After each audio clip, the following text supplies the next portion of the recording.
नमस्कार, मैं ओम द्विवेदी। स्वागत करता हूं आपका ग्रो आईएएस के इस प्लेटफॉर्म पे। और आज मैं आपके साथ जो करंट अफेयर्स की मोस्ट इंपॉर्टेंट खबरें हैं, आज क्या है 24 जून की जो भी मोस्ट इंपॉर्टेंट खबरें हैं उन पर हम चर्चा करने वाले हैं। थोड़ा सा लेट हो जाता है डालने में, तो थोड़ा सा आप लोग सब्र करिए, ठीक है। मैं कोशिश करता हूँ कि आज का करंट अफेयर आज की डेट में आपको पढ़ा दिया जाए, है ना। चीज़ें उतनी स्मूथ नहीं चल रही हैं, इसकी वजह से थोड़ा सा लेट हो जाता है, कभी टाइमिंग हमारी इधर उधर हो जाती है, वो आपको मैनेज करना पड़ेगा। लेकिन हाँ, ये वादा है आपसे कि डेली का डेली आपको मिलता रहेगा। अगर इन केस कभी ऐसा हुआ तो नेक्स्ट डे मैं उसको कवर कर लेता हूँ, ठीक है। चलिए शुरू करते हैं। और आज हमारी जो पहली न्यूज़ है 24 जून की, जो पहली न्यूज़ है करंट डोज में, वो क्या है? Rising evaporative demand spotlight India's data and the research cap. क्या कह रहे हैं?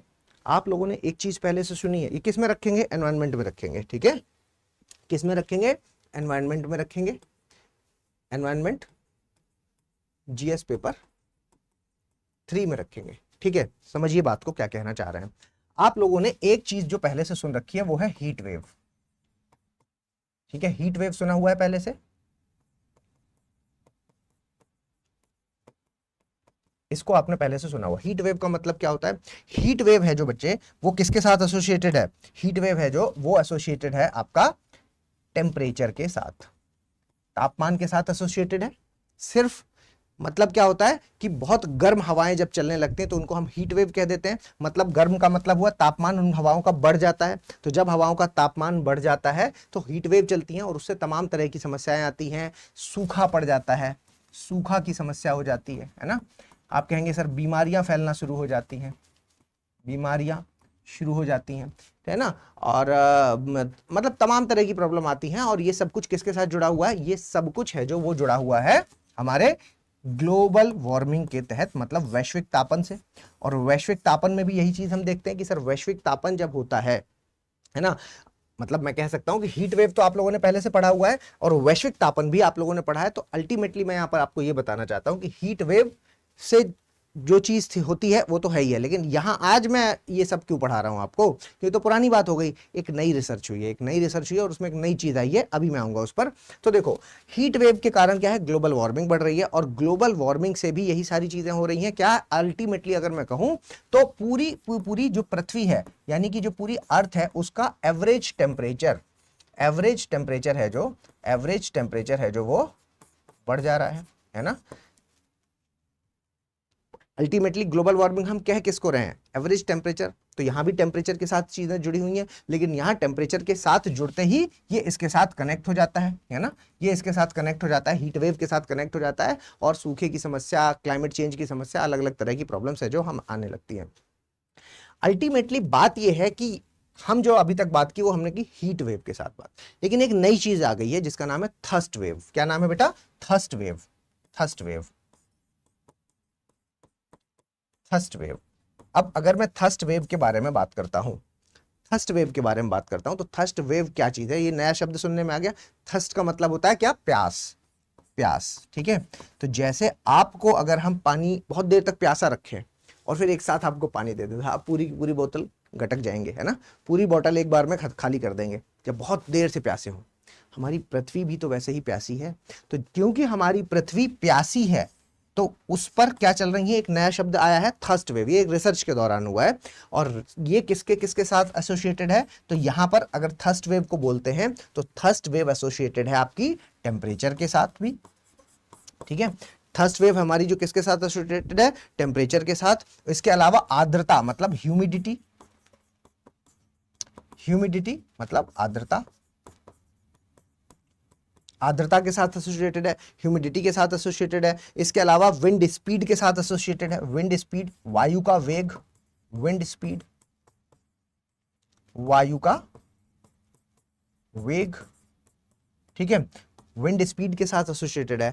और इसके अलावा solar insolation, solar insolation, solar radiation या सोलर इंसोलेशन कुछ भी कह लें, रेडिएशन, सूर्य तप, रेडिएशन यानी सूर्य तप,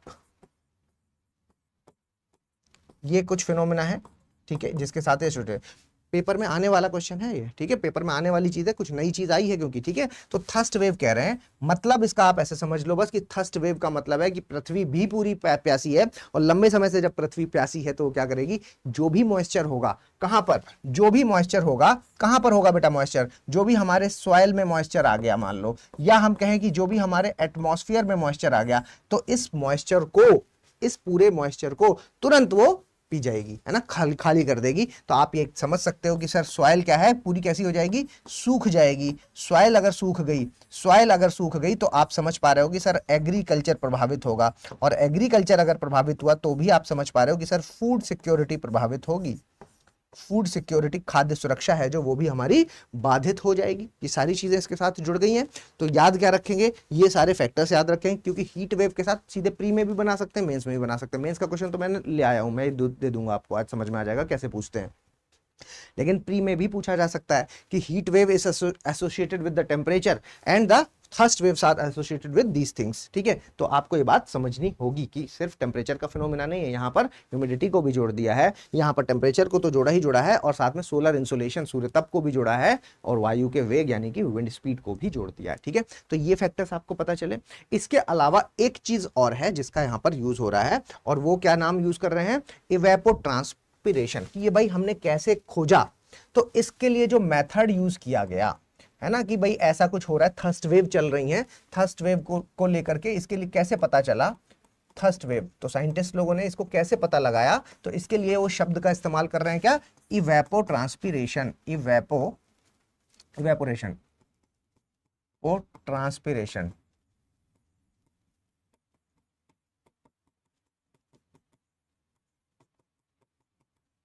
ठीक है। इवेपोट्रांसपिरेशन कुछ नहीं है, सुनने में अजीब सा लग रहा है। इवेपो ट्रांसमिशन दो पार्ट से मिलकर के बना है। इस वाले पार्ट को आप क्या कहेंगे कि सर ये हो गया आपका इवेपोरेशन, इवेपोरेशन, और ये वाला पार्ट है क्या, ट्रांसपिरेशन, ट्रांसपिरेशन। क्या होता है इवेपोरेशन और क्या होता है ट्रांसपिरेशन? इवेपोरेशन क्या होता है बेटा, वाष्पन, इसको क्या बोलते हैं, वाष्पन, है ना, वाष्पन। सीधे जो पानी है, जब तो धूप ज्यादा होगी तो पानी पर जब धूप पड़ेगी तो वो साथ में क्या है, वाष्प में बदल जाता है, द्रव का वाष्प में बदलना, ठीक है, वाष्प में बदल जाता है वो, और इसको हम वाष्पन कह देते हैं। और इसको हम कहते हैं वाष्पोत्सर्जन, वाष्पोत्सर्जन। और ये जो वाष्पोत्सर्जन है, ये जो वाष्पोत्सर्जन है, इसके लिए मैं आपको बता दूं कि ये किसके साथ जुड़ा हुआ है, पेड़ पौधों से भी तो खींच लिया जाता है भाई, जब पानी नहीं है। लेकिन इवोपरेशन आपको ये भी पता है कि पेड़ पौधों में जो पत्ते हैं वहां से भी तो पानी का इवोपरेशन हो रहा है ना, पेड़ के पास भी तो पानी है, उसका भी तो इवोपरेशन हो रहा है। उस शब्दावली, उसके लिए क्या इस्तेमाल की जाती है, वाष्पोत्सर्जन। तो पेड़ पौधे, पेड़ पौधे, है ना, इसको हम क्या कहते हैं, वाष्पोत्सर्जन कह देते हैं, ठीक है। तो ये किसके साथ जुड़ा है, थर्स्ट वेव के साथ जुड़ा हुआ फिनोमेना है। याद रखेंगे इतनी चीजें। वो वाला केवल जो पहले हीट वेव पढ़ते थे वो किसके साथ जुड़ा था, वो केवल तापमान के साथ जुड़ा हुआ फिनोमेना है, ठीक है, ये तापमान के साथ जुड़ा हुआ फिनोमेना है। लेकिन जो थर्स्ट वेव है ये इतनी सारी चीजों के साथ जुड़ा हुआ फिनोमेना है। इसके अलावा इसका मतलब क्या है, इसका मतलब है कि पूरा का पूरा एवरेज, अगर हम एवरेज के बारे में बात करें कि पृथ्वी का जो एवरेज मतलब एवरेज टेम्परेचर है वो बढ़ गया है, और पृथ्वी का जब एवरेज टेम्परेचर बढ़ गया है तो उसकी वजह से हुआ क्या है, उसकी वजह से पृथ्वी हमारी प्यासी हो गई है ना, पृथ्वी प्यासी है।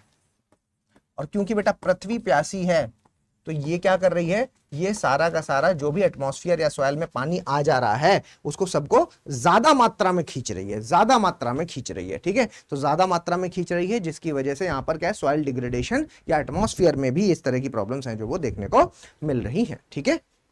चलिए नेक्स्ट पे चलते हैं, ठीक है। बिल्कुल देखो, टू द पॉइंट पढ़ाई करनी होती है, हमें ध्यान रखना होता है कि क्या पढ़ना है। ऐसा नहीं है कि आपको जो मन किया वो आपने पढ़ लिया, ठीक है। अखबार, न्यूज़पेपर, न्यूज़, है ना, न्यूज़ चैनल, सोशल मीडिया, आपके पास कंटेंट फ्लडेड किया जा रहा है, तो कंटेंट जो फ्लडेड हो रहा है उसमें से छांटना बहुत जरूरी है। चलिए, तो कल मैंने एक चीज बताई थी आपको कि भाई यूएस की एंट्री हो गई है और ईरान और इजराइल वाला जो वॉर है उससे रिलेटेड मैंने कल बात की थी आपसे।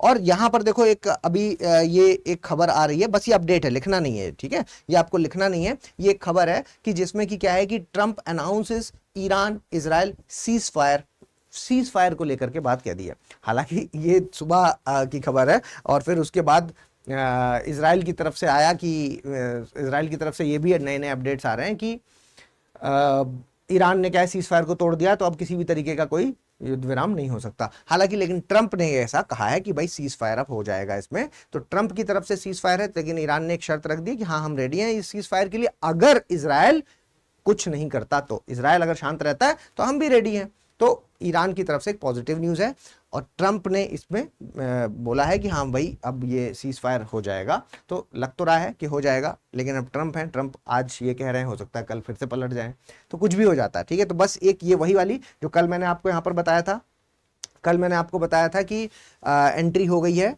यूएसए की, और यूएसए ने उनके जो 3 न्यूक्लियर फैसिलिटीज थी, क्या क्या नाम थे, नातान्स नाम था, एक फोर्डो नाम था और एक क्या था, इस्फहान। ठीक है, तो ये जो 3 जगहें थी वहां पर बमबारी की गई थी, जो कि अपने आप में क्या है, न्यूक्लियर फैसिलिटी है। और देखो ये 12 दिन के आसपास हो गए है ना, अगर आप याद रखेंगे तो 12 जून वो तारीख थी, 12 जून वो तारीख थी जब आई थिंक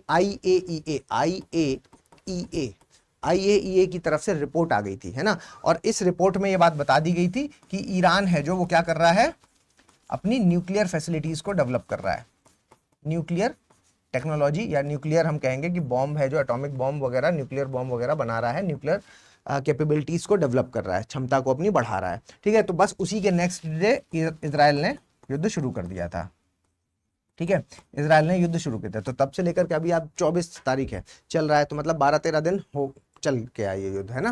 तो ठीक ठाक टाइम इसने भी ले लिया।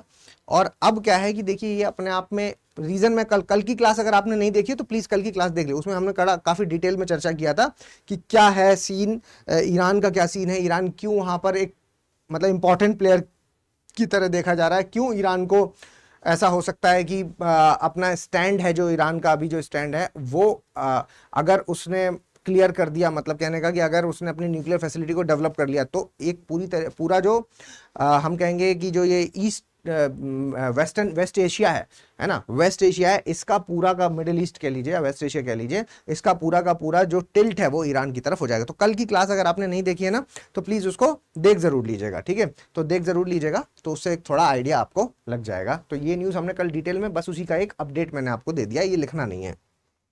चलिए इस पर बात करेंगे, the sorry state of the south Asian economic integration. ये किस पे रखेंगे आप, इकोनॉमी में रखेंगे, GS paper 3, GS paper 3 economy, GS paper 3 economy में रखेंगे। और इसमें क्या बात है इसके बारे में हम बात करेंगे। यहां पर देखो बेटा साउथ एशियन कंट्रीज के बारे में बात हो रही है, साउथ एशिया, साउथ, ठीक है, साउथ एशिया के बारे में बात हो रही है। और साउथ एशियन कंट्रीज हैं, उनमें ये एक बात अगर मैं आपको बताऊं तो ये माना जा रहा है कि साउथ एशियन कंट्रीज तो समझ गए ना, मतलब जैसे अफगानिस्तान हो गया, पाकिस्तान हो गया, नेपाल हो गया, भूटान हो गया, बांग्लादेश हो गया, श्रीलंका हो गया, मालदीव्स हो गया, ये सारे जो कंट्रीज हैं इनके बारे में बात हो रही है। ठीक है, तो साउथ एशियन कंट्रीज हैं, इनको लेकर के बात है कि यहां पर अगर हम देखते हैं इकोनॉमिक इंटीग्रेशन, ये अपने आप में एक गुट है, एक ग्रुप है। तो साउथ एशिया का जो ग्रुप है इसमें अगर हम इकोनॉमिक इंटीग्रेशन की बात करते हैं, आर्थिक समावेशन, आर्थिक समावेशन, ठीक है, मतलब इकोनॉमिक इंटीग्रेशन के बारे में अगर हम बात करते हैं, इकोनॉमिक इंटीग्रेशन, ठीक है, तो साउथ एशियन कंट्रीज में अगर हम इकोनॉमिक इंटीग्रेशन की बात करते हैं तो ये बहुत कम देखने को मिल रहा है, बहुत कम देखने को मिल रहा है। लगभग अगर मैं आपको बताऊं तो इसका परसेंटेज अगर आप देखेंगे तो ज्यादा से ज्यादा यहां पर 5 से 7% का ही रीजनल ट्रेड देखने को मिलता है, 5 से 7% का रीजनल ट्रेड। इसका मतलब समझे आप, रीजनल ट्रेड, इसका मतलब है कि ये जो व्यापार करते हैं दूसरे देशों से तो कर रहे हैं, लेकिन आपस में इनका व्यापार बहुत ज्यादा कम है, रीजनल ट्रेड है जो वो बहुत ज्यादा यहां पर कम है, मात्र 5 से 7% का रीजनल ट्रेड है जो वो देखने को मिलता है। जबकि अगर हम आसियान कंट्रीज की बात करते हैं, दूसरे ग्रुप्स के बारे में बात करते हैं, आसियान कंट्रीज के बारे में बात करते हैं तो वहां लगभग 25% देखने को मिलता है, लगभग 25% देखने को मिलता है। आप अगर यूरोपियन कंट्रीज के बारे में बात करें तो वहां तो लगभग 45 से 50% तक चला जाता है। तो बाकी सब ग्रुप इतना बढ़िया कर रहे हैं तो ये वाले लोग क्यों नहीं कर रहे हैं? यहां पर क्या है कि इकोनॉमिक इंटीग्रेशन को लेकर के इतनी समस्या क्यों है, ठीक है, इकोनॉमिक इंटीग्रेशन को लेकर के इतनी समस्या क्यों है। तो देखिए समझिए इस बात को, यहां पर यही बताने की कोशिश की जा रही है कि ये दो चीजों को आपस में जोड़ रहे हैं, ठीक है, ये दो चीजों को आपस में जोड़ रहे हैं। क्या कह रहे हैं, ये कह रहे हैं कि सिक्योरिटी, सुरक्षा और अर्थव्यवस्था,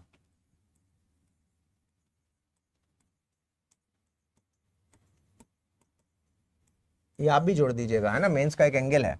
किसको बारे में कह रहे हैं, ये कह रहे हैं सिक्योरिटी और इकोनॉमी, ये दोनों आपस में कैसे हैं, ये दोनों आपस में जुड़े हुए हैं। कैसे जुड़े हुए हैं, ये इस चीज को बता रहे हैं कि देखो आप दोनों को एग्जाम्पल ले लो, मतलब कि अगर मान लीजिए कि किसी भी देश में, किसी भी देश की अर्थव्यवस्था में प्रॉब्लम है ना, मान लीजिए कि किसी भी देश की अर्थव्यवस्था में, इकोनॉमी में प्रॉब्लम है, तो अगर बेटा इकोनॉमी में प्रॉब्लम होगी तो उससे क्या होगा, इकोनॉमी में प्रॉब्लम है तो उससे क्या हो जाएगा, अंदर ही अंदर टर्मोइल की कंडीशन आ जाएगी, वहां पर आपस में क्या है, एक दूसरे के साथ फेथ कम हो जाएगा। आप कह सकते हैं कि सर टर्मोइल की कंडीशन है, या हम कह लें सिविल वॉर जैसी कंडीशन आ जाएगी, सिविल वॉर, है ना, गृह युद्ध छिड़ जाएंगे। गृह युद्ध अगर छिड़ गए तो अल्टीमेटली उससे क्या हो जाएगा, सुरक्षा को खतरा हो जाएगा, है ना, सिक्योरिटी क्राइसिस आ जाएंगे, सिक्योरिटी क्राइसिस, सुरक्षा को खतरा हो जाएगा। और अगर सुरक्षा को खतरा हो गया, सिक्योरिटी क्राइसिस अगर आ गए, तो फिर इकोनॉमी डाउन हो जाएगी, ठीक है, तो फिर उससे क्या होगा, खर्च करना पड़ेगा और इकोनॉमी डाउन हो जाएगी, ठीक है। तो देखो इकोनॉमी से शुरू हुई थी प्रॉब्लम और कहां पर जाकर एंड हुई, सुरक्षा में जाकर के एंड हुई, ठीक है, सुरक्षा में जाकर के एंड हो गई। वैसे ही अगर हम इसको अगर हम इस बात को ऐसे लें कि सुरक्षा की तरफ से देखें अगर, ठीक है, तो सुरक्षा की तरफ से अगर देखें तो भी आप देखिए ये दोनों ही एक दूसरे पर डिपेंडेंट दिख रही हैं कि अगर किसी भी जगह, किसी भी दो देशों के बीच में बॉर्डर टेंशन है, किसी भी दो देशों के बीच में सुरक्षात्मक समस्याएं हैं, तो सुरक्षात्मक समस्या होने की वजह से उसको क्या करना पड़ेगा, उसको मजबूती करनी पड़ेगी, अपनी बॉर्डर लाइंस को सुरक्षित करना पड़ेगा, जिसकी वजह से क्या होगा, जिसकी वजह से हम कह सकते हैं कि सर इकोनॉमिक लॉस होगा, मतलब इकोनॉमी का बहुत खर्च होगा, है ना, इकोनॉमी का बहुत खर्च होगा। तो सिक्योरिटी भी इकोनॉमी की ओर ला रही है। प्लस ऐसे समझिए ना कि एक बात बताओ कि जब मान लीजिए कि यहां सिक्योरिटी का खतरा है दो देशों के बीच में, और फिर अपना तो आप लॉस कर ही रहे हो, क्योंकि दोनों ही देश क्या कर रहे हैं, अपने वहां पर आप कह सकते हैं सर विमान लेकर के आएंगे, बॉम्ब लेकर के खरीदने पड़ जाएंगे, है ना, एक दूसरे अपनी सुरक्षा को मजबूत करने के लिए आप टेक्नोलॉजिकल डेवलपमेंट करोगे, अलग अलग तरीके का कि पैसा आप खर्च करोगे। किस वजह से खर्च कर रहे हो, क्योंकि आपको डर है कि ये बॉर्डर वाला देश कहीं हमारे ऊपर हमला ना कर दे, ठीक है। और ये तो है ही है, लेकिन इसके अलावा दूसरी बात आप ये भी सोचिए ना कि क्या इन दो देशों के बीच में ट्रेड होगा, क्योंकि लड़े पड़े हैं आपस में जब, तो क्या इन दोनों देशों के बीच ट्रेड होगा, नहीं होगा। तो इन दोनों देशों के बीच ट्रेड भी नहीं होगा, ठीक है। तो यहां भी हमने देखा कि सर ट्रेड हैम्पर हो गया हमारा, सुरक्षा की वजह से भी ट्रेड हैम्पर हुआ, और जब सर इकोनॉमिक प्रॉब्लम थी तो वो भी किस पर कन्वर्ट हो गई, सुरक्षा में कन्वर्ट हुई, और इससे भी हमारा जो ट्रेड है वो हैम्पर हो गया। अल्टीमेटली हमारा ट्रेड है जो वो हैम्पर हो रहा है। तो ट्रेड क्योंकि दोनों तरफ से हैम्पर हो रहा है, तो हमें ये बात समझनी होगी कि सुरक्षा और अर्थव्यवस्था दोनों आपस में एक साथ जुड़े हैं, इसलिए हमें इन चीजों पर थोड़ा सा काम करने की यहां पर जरूरत है, ठीक है। हालांकि ये पाकिस्तान को लेकर के आर्टिकल, पाकिस्तान को लेकर के एक एक्सेप्शन की तरह बात करते हैं।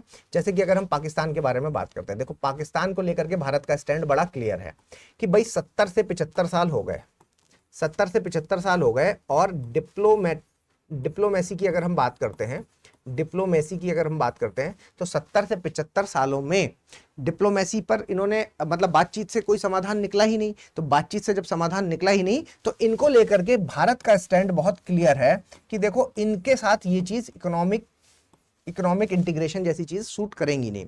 तो हम पूरे साउथ एशिया के साथ तो जुड़ सकते हैं, साउथ एशिया के साथ तो जुड़ सकते हैं, लेकिन यहां पर एक्सक्लूडिंग पाकिस्तान, क्योंकि ये कैसा है, ये मतलब वो वाला है कि लातों के भूत बातों से नहीं मानते टाइप, है ना, कि इनको तो सबक सिखाना पड़ेगा। तो क्योंकि इनको सबक सिखाने वाली बात है, तो हम ये बात कह सकते हैं कि सर डिप्लोमेसी से अब ये हैंडल नहीं होंगे, तो इनके साथ ट्रेड अच्छा हो बुरा हो उस वाले पार्ट पर हम क्लियर है कि साउथ एशिया में ये एक ऐसा देश है जिसके साथ हम आगे नहीं बढ़ सकते, ठीक है। ये स्टैंड अपने आप में एक बड़ा क्लियर स्टैंड पाकिस्तान को लेकर के यहां पर हो रहा है, ठीक है। अब आप इसको समझिए कि मतलब जैसे कि यहां पर ये भी बता रहे हैं कि एक रिपोर्ट है यूएन एस्केप की, है ना, किसकी रिपोर्ट है, यूएन एस्केप, यूएन एस्केप, और ये यहां पर कह रहे हैं कि देखो समझो इस बात को कि साउथ एशिया के कुछ देश ऐसे हैं जिसमें, जैसे बांग्लादेश के साथ अगर आप बात करते हैं, भारत की बात करें तो बांग्लादेश के साथ भारत है जो वो मैक्सिमम ट्रेड करता है पूरे साउथ एशिया में, है ना, पूरे साउथ एशिया में बांग्लादेश के साथ, बांग्लादेश, ठीक है, इनके साथ हमारा मैक्सिमम ट्रेड होता है। लेकिन लेकिन अभी भी ये 90% ऐसा है जो कि इसको अनएक्सप्लॉइड, मतलब इसके अंदर क्षमता अभी 90% की और है, इसका ट्रेड आप कर सकते हो। तो 90% कैसा है, अनएक्सप्लॉइटेड, अनएक्सप्लॉइटेड, ठीक है, अनएक्सप्लॉइटेड ट्रेड है। वैसे ही ये कह रहे हैं कि ऐसे ही अगर हम बात करते हैं कि मालदीव्स का, तो मालदीव्स का 88% के आसपास है, मालदीव 88%, ठीक है, अनएक्सप्लॉइटेड ट्रेड है ना, ये याद नहीं रखना है ना। पाकिस्तान को लेकर के कह रहे हैं 86% है, ठीक है, मतलब क्षमता है लेकिन उनको उनके साथ ट्रेड हो नहीं पा रहा। किस वजह से नहीं हो पा रहा, क्योंकि सिक्योरिटी प्रॉब्लम है, तो आपस में पड़ोसियों पर भरोसा नहीं कर रहे हैं लोग, तो सिक्योरिटी की प्रॉब्लम को लेकर के इकोनॉमी है जो वो अपने साथ क्या है, जुड़ गई है। इकोनॉमी और सुरक्षा है जो वो एक दूसरे के साथ यहां पर जुड़ी हुई दिखाई दे रही हैं, ठीक है। टोटल अगर हम साउथ एशिया के बारे में बात करें तो ये डेटा नहीं याद रखना, मतलब जैसे बांग्लादेश के साथ 90%, मालदीव के साथ 88%, पाकिस्तान के साथ 86% है, अफगानिस्तान के साथ 83% है, अफगानिस्तान,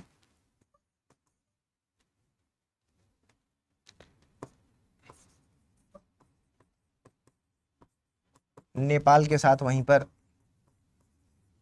नेपाल के साथ वहां पर बता रहे हैं कि कितना है, 76। बस ये मैं जानकारी के लिए बता रहा हूं, ठीक है, इतना परसेंट अनएक्सप्लॉइटेड है, मतलब इनको अभी और यूज किया जा सकता है। खैर, तो आपको जो डेटा याद रखना है वो कौन सा याद रखना है, आप जो डेटा यहां पर याद रखेंगे वो ये रखेंगे कि पूरे साउथ एशिया के अगर हम ट्रेड के बारे में बात करते हैं तो साउथ एशिया का जो ट्रेड डेफिसिट है वो कितना है साउथ एशिया के साथ जो ट्रेड डेफिसिट है, साउथ एशिया के साथ क्या, व्यापार घाटा, व्यापार घाटा, व्यापार घाटा है, व्यापार घाटा है मतलब घाटे में है, तो ये बुरी बात है ना। तो पहले एक हम पढ़ क्यों रहे हैं इसमें, क्योंकि पहले ये 47% हुआ करता था जो कि घट करके अब 42% के आसपास हो गया है ना, जो कि घट करके 42%, तो है तो ये अभी भी बुरा, 42% अपने आप में बहुत बड़ा व्यापार घाटे की कंडीशन में। तो साउथ एशिया के साथ अगर हम भारत की बात करें तो व्यापार घाटे के मामले में 42%, तो ये डेटा आप चाहे तो याद रखिएगा, ठीक है, ये डेटा आप याद रख सकते हैं। इसके अलावा यहां पर वही बता रहे हैं कि देखो जो बैरियर्स हैं वो हमें तोड़ने पड़ेंगे, बातचीत करके ही, छोटी मोटी बातें हैं इनको सुलझा लेते हैं आपस में, हमारा ट्रेड बढ़ जाएगा। बेकार में ही इधर उधर से मंगाना पड़ता है, ट्रांसपोर्टेशन कॉस्ट ज़्यादा आती है, जब आसपास ही हो रहे हैं तो सबको फायदा हो, है ना, सबको फायदा हो। तो यहाँ पर ये कह रहे हैं कि देखो वे फॉरवर्ड, आगे की राह, वे फॉरवर्ड, आपको वे फॉरवर्ड में 3 पॉइंट यहाँ पर बता रहे हैं। एक कह रहे हैं कि इसका ट्रेड बैरियर्स को यहाँ पर हमें कम करने की जरूरत है, ट्रेड बैरियर, समझिए इस बात को, ट्रेड बैरियर कम करो। ट्रेड बैरियर कम करो का मतलब यहां पर हुआ कि हमने क्या है कि एक दूसरे के ऊपर क्या बहुत सारा टैक्स लगा दिया है, तो वो हमारे हमारे साथ कर ही नहीं रहे, तो पड़ोसी पर हमने बहुत सारा टैक्स लगा रखा है, ड्यूटीज लगा रखी हैं तरह तरह की। तो आपस में बात करके अगर उनको टैक्स को कम करें, ड्यूटीज को करें, तो फिर वो अपने आप ही अट्रैक्ट होगा, अपने आप ही व्यापार बढ़ जाएगा। तो कह रहे हैं कि एक तो ट्रेड बैरियर को कम करो, दूसरी बात ये कह रहे हैं कि जो सर्विसेज है हमारा, क्योंकि सर्विस वाला पार्ट अच्छा है तो उसको प्रमोट करो। प्रमोट करो किसको, सर्विसेज को, ठीक है, सर्विस को, सेवा क्षेत्र को प्रमोट करो। साथ में क्या है, निवेश को बढ़ाओ, इन्वेस्टमेंट को बढ़ाओ, इन्वेस्टमेंट, ठीक है, निवेश, निवेश को यहां पर क्या कह रहे हैं, बढ़ाओ। और सेवा क्षेत्र को, सेवा है ना, सेवा को यहां पर क्या है कि प्रमोशन करने की बात करें कि सेवा क्षेत्र को भी आप बढ़ावा दीजिए। तो उसके अलावा यहां पर कह रहे हैं कि एनकरेज करो रीजनल वैल्यू चेन को, रीजनल वैल्यू चेन को मतलब क्षेत्रीय वैल्यू चेन, वैल्यू चेन का मतलब हुआ आपूर्ति श्रृंखला,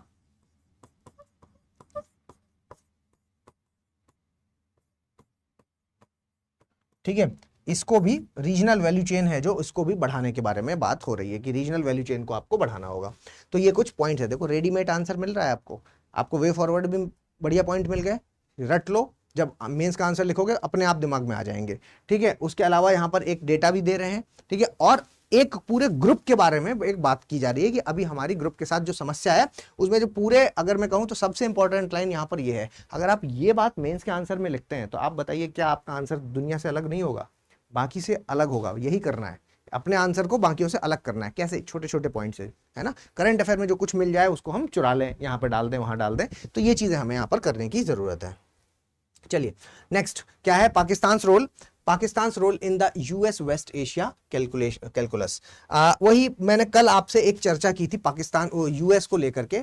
मैंने आपसे कल एक चर्चा की थी यूएस के हाइफनेशन और डीहाइफनेशन। ठीक है, तो देखो बेटा, यूएस को लेकर के अगर हम बात करते हैं तो पहले क्या था, यूएस का क्लियर था स्टैंड।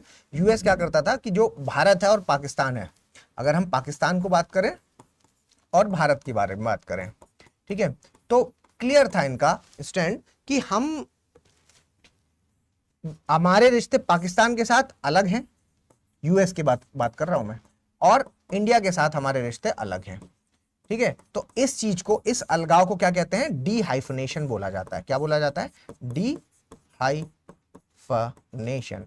ठीक है, अब क्या कह रहे हैं कि ये रिश्तों में थोड़ा सा बदलाव देखने को मिल रहा है, और बदलाव में क्या देखने को मिल रहा है? अब ये दोनों एक दूसरे से प्रभावित हो रहे हैं। मतलब कि अगर यूएस का स्टैंड में अब नाउ अगर अभी के बारे में बात करूं तो यूएस के स्टैंड में क्या बदलाव आया है? यूएस के स्टैंड में ये बदलाव आया है कि यूएस इंडिया और पाकिस्तान को मिला करके देखने लगा है, मिला करके देखने लगा है। ठीक है, और इंडिया पाकिस्तान को क्योंकि मिला करके देखने लगा है, इस सेंस में हम ये बात कह सकते हैं कि मतलब अगर उनके रिश्ते पाकिस्तान से बेहतर हो रहे हैं तो इंडिया से ऑटोमेटिकली खराब दिखने लगेंगे, इंडिया से बेहतर हो रहे हैं तो पाकिस्तान से खराब दिखने लगेंगे। इस चीज को क्या कहते हैं? इसको हम हाइफनेशन कहते हैं, हाइफनेशन। ठीक है, इसको हम क्या कहते हैं? हाइफनेशन कहते हैं। ठीक, तो ये बात समझिए कि पाकिस्तान और इंडिया के मामले में अब यूएस का स्टैंड काफी बदला हुआ हमें नजर आता है। ठीक है, एक तो यहां पर ये बात कर रहे हैं, आपको पता है ये हम क्यों, किस सेंस में बात कर रहे हैं? अभी आपको पता है कि अभी कुछ समय पहले जो आसिम मुनीर, ये व्यक्ति कौन है? जानते ही हैं आप लोग, है ना। इस व्यक्ति को तो आप जानते ही हैं, जनरल लगा हुआ है इसके आगे, है ना, सेना प्रमुख है वहां के, और सारा दारोमदार इन्होंने ही संभाल रखा है। ये आदमी ऑपरेशन सिंदूर से पहले क्या कर रहा था? ये कम्युनल टेंशन पैदा कर रहा था, है ना, कम्युनल टेंशन। इसने खूब भाषणबाजी की है। कम्युनल टेंशन, कम्युनल टेंशन तो समझते हैं ना? कम्युनल टेंशन का मतलब सांप्रदायिकता। ठीक है, सांप्रदायिकता को फैला रहे थे। ठीक है, कि भाई हिंदू मुस्लिम साथ में नहीं रह सकते, माइनॉरिटीज हैं जो उस देश में माइनॉरिटीज हैं जो खतरे में हैं, और ये वो, इस फालतू की बातें इन्होंने यहाँ पर खूब की। और उसके जस्ट बाद हमें क्या देखने को मिला? उसके जस्ट बाद हमें देखने को मिला पहलगाम। ठीक है, पहलगाम वाला इंसिडेंस है जो, वो उसके जस्ट बाद ही देखने को मिला। ठीक है, तो चीजें तो बड़ी क्लियर होती जा रही हैं कि यहां आप एक तरफ से ये सब चीजें कर रहे हो, आतंकवाद को आप बढ़ावा दे रहे हो। भारत ने क्लियर किया कि आप क्या है, टेररिज्म को बढ़ावा दे रहे हो, है ना, और इसकी वजह से इस तरीके के इंसिडेंट्स देखने को मिल रहे हैं। और ऐसे आदमी को आपने, मतलब यूएस ने क्या किया है, ऐसे आदमी को यूएस ने लंच पर बुला लिया, व्हाइट हाउस में लंच करने के लिए बुलाया, और लंच पे बुलाया तो बुलाया, उसके बाद वहां के जो सेनेटर हैं, मतलब जो सेंट्रल कमांड अगर हम कहेंगे, तो वहां की जो सेंट्रल कमांड है, वहां से क्या स्टैंड आया? Central command of US, central command of US, वो उनका है कि ये जो पाकिस्तान देश है ये बहुत ज्यादा कोऑपरेट कर रहा है। किसमें कोऑपरेट कर रहा है? कोऑपरेट कर रहा है anti terrorist activity, counter terrorism, है ना, काउंटर आतंकवाद में ये कोऑपरेट कर रहा है। इस तरीके की चीजें आ रही हैं काउंटर टेररिज्म में, काउंटर टेररिज्म। ठीक है, काउंटर टेररिज्म मतलब काउंटर आतंकवाद में ये कोऑपरेट कर रहा है। ये उस लंच के बाद, मतलब आपको पता ही है कि ये वाला इंसिडेंस हुआ, उसके बाद फिर ऑपरेशन सिंदूर हुआ। ऑपरेशन सिंदूर होने के बाद फिर यूएस की तरफ से आया कि भाई हमने इसको हम मीडिएशन किया, हमने रुकवा दिया सारा युद्ध। फिर बाद में इंडिया ने क्लियर किया कि नहीं, हम भाई हमारे यहाँ पर किसी ने कोई मीडिएशन नहीं किया, हमने अपना बातचीत करके खुद ही जो चीज़ें हैं वो सेटल की हैं, किसी ने रुकवाया नहीं है। फिर यूएस वाले जो ट्रंप हैं उन्होंने बोला कि नहीं, हाँ सही कह रहे हैं ये लोग, हमने नहीं रुकवाया, है ना, फिर उसके बाद लंच पे बुला लिया इनको। मतलब कहने का कि भारत से थोड़ी सी तनातनी, देखिए भारत की डिप्लोमेसी, मतलब समझना होगा थोड़ा सा। शिमला एग्रीमेंट में ये बात हमने मेंशन की हुई है कि शिमला एग्रीमेंट में हमने पहले से ही मेंशन किया हुआ है कि हम पाकिस्तान के मामले में किसी की मध्यस्थता नहीं लेंगे, वहां जो भी चीजें होंगी वो आपस में बातचीत करके ही होंगी, ठीक है। तो आपस में क्योंकि बातचीत करके होंगी, ये बात हमने पहले ही कह रखी है। तो इससे ये बात आपको समझ में आनी चाहिए कि कोई हमारा, आप ऐसा कह के कि हमने मध्यस्थता की है, ये आप कह के क्या कर रहे हो, हमारे आपस के मतलब हमारी जो एक तरह से डिप्लोमेसी है उसको आप खराब कर रहे हो, ठीक है, हमारी डिप्लोमेसी खराब कर रहे हो। और उसके बाद ही फिर भारत को अपना जो स्टैंड है, अपना जो हम कह सकते हैं कि एक नेशन फर्स्ट का जो अपना जो सिद्धांत है वो उन्होंने देना पड़ा। उन्होंने साफ साफ कर दिया भारत ने कि देखो टेररिज्म को हम बराबर मानेंगे, किसके, देश के। अगर कोई देश की तरफ से, मतलब हम ये मानेंगे कि अगर टेररिज्म हो रहा है पाकिस्तान की तरफ से, तो उस केस में हम ये मानेंगे कि ये टेररिस्ट एक्टिविटीज की वजह से नहीं हो रहा है, ये इसलिए हो रहा है कि ये देश बना दे रहा है, तो हम सजा देश को देंगे। क्लियर स्टैंड उन्होंने बात, ये सब मैं बातें आपके साथ पिछली क्लासेस में कर चुका हूं, ठीक है। तो अगर नहीं देखी है तो पीछे की क्लासेस आपको देखनी है। तो स्थिति काफी खराब यहाँ पर यूएस की नजर आ रही है इस चीज को लेकर के, ठीक है। देखो पाकिस्तान को लेकर के अगर हम बात करते हैं, पाकिस्तान को खुद समझना चाहिए, पाकिस्तान की खुद की स्थिति पहले समझिए क्या है। आप जानते हैं कि अगर मान लीजिए कि ये पाकिस्तान है ना, तो अगर ये पाकिस्तान है तो पाकिस्तान में ये आपका अफगानिस्तान वाला एरिया है, ये इधर आपका ईरान वाला एरिया है ना। इस वाले एरिया में इधर जो पोर्शन है वही है बलूचिस्तान, बलूचिस्तान वाला एरिया है, ठीक है। इनके अगर हम इस तरफ वाले के बारे में बात करें, इस तरफ वाले के बारे में बात करते हैं, तो ये वाला एरिया कौन सा है, वो सिंध प्रांत है जो इनका, सिंध, ठीक है। और ऊपर वाला है जो ये आपका पंजाब प्रांत है, पंजाब प्रांत है ना, ये ऊपर वाला पंजाब है। इधर के बारे में बात करते हैं तो यही है पख्तूनवा वाला वो क्षेत्र, ठीक है, यही है आपका पख्तूनवा वाला क्षेत्र, ठीक है। और इसमें क्योंकि ये खैबर पख्तूनवा वाला क्षेत्र है, केपी लिख देता हूं, खैबर पख्तूनवा वाला क्षेत्र है, तो ये लोग तो खुद ही, देखो ये कौन सी, ये क्या है बीच में, ये है डुरंड लाइन, ठीक है, ये क्या है, डुरंड लाइन, डुरंड लाइन। और इस डुरंड लाइन को ये अफगानिस्तान और पाकिस्तान को बांटती है, और इसको अफगानिस्तान मानता नहीं है। अफगानिस्तान कहता है कि कोई डुरंड लाइन नहीं है बीच में, ठीक। यहां पर किसका शासन है, तालिबान का। पाकिस्तान ने खुद ही पनाह दी है टेररिस्ट को, BLA, बलूच लिबरेशन आर्मी, ये कह रही है कि हमें स्वतंत्र करो अलग, ठीक है। इन्होंने यहां पे तबाही मचा रखी है, ठीक है, बलूच अलग, बलूचिस्तान की डिमांड है। इस वाले क्षेत्र में अगर कहें तो टीटीपी है जो वो यहाँ एक्टिव है, कौन है, तहरीके तालिबान पाकिस्तान। तहरीके तालिबान पाकिस्तान ने यहाँ पर तबाही मचा रखी है। तो इनके पास बस 2 ही तो प्रांत बचे, तो खुद की स्थिति काफी ज्यादा गंभीर चल रही है। और किसकी वजह से गंभीर चल रही है, आतंकवाद की वजह से, टेररिज्म की वजह से। और उसके बाद भी अभी जो कंडीशंस है वो बाज नहीं आ रहे हैं, है ना, अभी भी। मतलब ये है कि हम आतंकवाद से क्या करेंगे। अब पहले तो क्या था कि ये लोग सिर्फ हमारे कश्मीर वाले या ऊपर वाले क्षेत्र में ही एक्टिव थे, अब अगर देखते हैं तो ये कहीं पर भी घुस रहे हैं, ठीक है। तो ये सब प्रॉब्लम्स हैं, तो यही चीजें हैं जो आपको पता होनी चाहिए, इसमें डिस्कस कर रहे हैं, ठीक है। चलिए आगे देखो क्या है, Indian private sector still in a developing stage, minister ऐसा कह रहे हैं। किस बारे में, किस प्राइवेट सेक्टर के बारे में बात कर रहे हैं, तो यहाँ जो चर्चा है बच्चे, ये साइंस टेक में रखिएगा या इकोनॉमी में भी रख सकते हैं आप, इकोनॉमी में ही रख लीजिए, है ना। यहाँ पर 2 सेक्टर के बारे में बात करें, जीएस पेपर 3 इकोनॉमी, ठीक है। देखो यहां पर 2 सेक्टर के बारे में बात हो रही है। एक कौन सा सेक्टर, एक एक है आपका स्पेस, और दूसरा जो सेक्टर है वो है बायोटेक, दूसरा है बायोटेक, ठीक है। स्पेस और बायोटेक, इन दोनों के बारे में बात हो रही है कि ये 2 सेक्टर हैं जो ये अभी भारत में क्या है कि बहुत कम विकसित हैं, बहुत कम विकसित हैं, ये भारत में बहुत कम विकसित है। और क्योंकि बेटा ये भारत में बहुत कम विकसित है, इसके पीछे के कारण क्या है, हमारी पुरानी पॉलिसीज, पुरानी नीतियां, ठीक है। हमारी पुरानी नीतियां क्या थी, अगर हम पुरानी नीतियों के बारे में बात करते हैं तो देखो पहले स्पेस के बारे में आप जानते हैं कि सर स्पेस को तो अलाउ ही नहीं किया था, है ना। स्पेस में जो प्राइवेटाइजेशन है, प्राइवेटाइजेशन मतलब कम विकसित को किस सेंस में कह रहे हैं, प्राइवेटाइजेशन के सेंस में कह रहे हैं, ठीक है, प्राइवेटाइजेशन, भाई प्राइवेटाइजेशन के मामले में ये सब बहुत कम विकसित हैं अभी, ठीक है। क्यों? क्योंकि स्पेस के मामले में कहेंगे तो यहाँ इसको तो पहले अलाउ ही नहीं किया था कि प्राइवेट कंपनीज हैं जो वो इसमें एंटर ही नहीं कर सकती थी।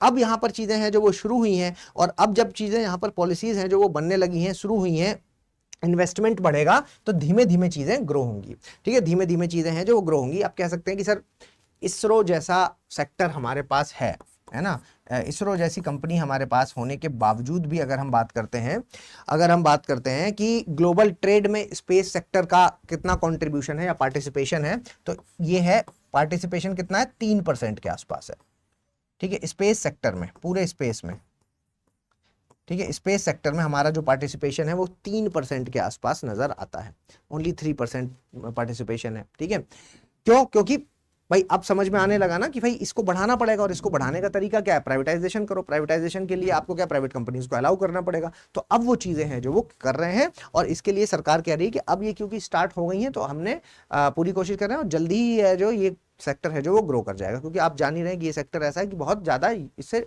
उम्मीद की जाती है।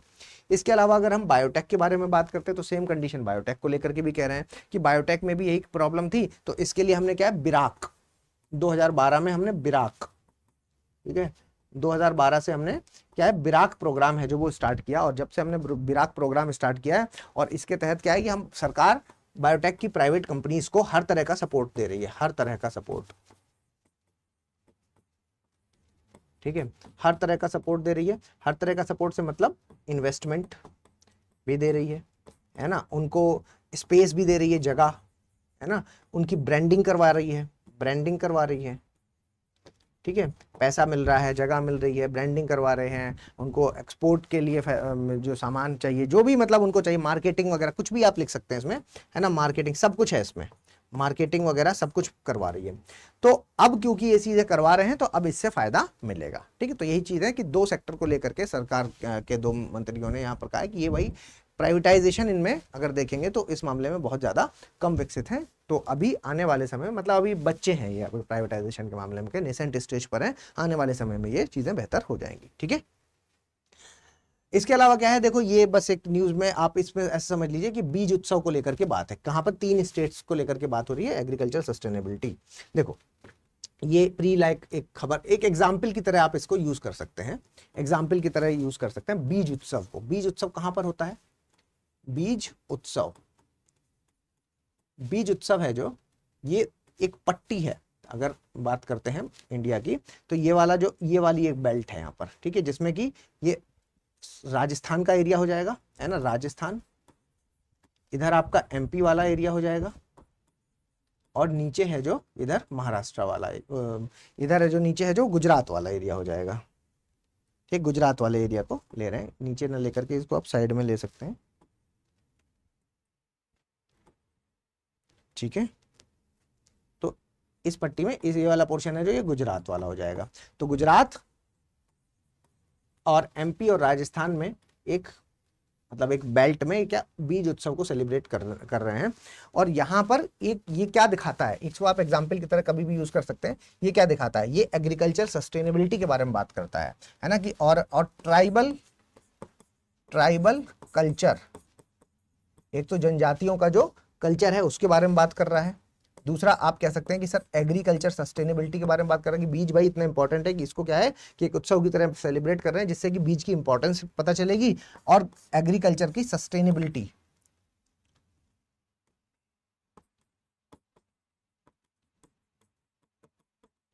ठीक है, एग्रीकल्चर का सतत विकास इस चीज को लेकर के, है ना। देखिए बीज इंपॉर्टेंट है, तो अगर इन चीजों को सेलिब्रेट किया जाएगा तो एक मैसेज जाता है ना वर्ल्ड वाइड। तो आप इस तरह एग्जाम्पल की तरह अगर कहीं जरूरत पड़े तो आप इसको लिख सकते हैं कि भाई राजस्थान, एमपी, गुजरात में सरकार ने क्या बीज उत्सव सेलिब्रेट करने का फैसला किया है, जहां पर ट्राइबल कल्चर को बढ़ावा मिल रहा है। भाई ट्राइबल्स के लिए क्या पेड़ पौधे और नेचर से जुड़ाव बहुत ज्यादा इंपॉर्टेंट होता है, ठीक है, तो वो चीज भी यहाँ पर बढ़ावा मिल रही है। प्लस साथ में क्या आप कह सकते हैं कि सर सतत विकास को लेकर के, कृषि सतत विकास को लेकर के भी यहाँ पर चर्चा है, ठीक है।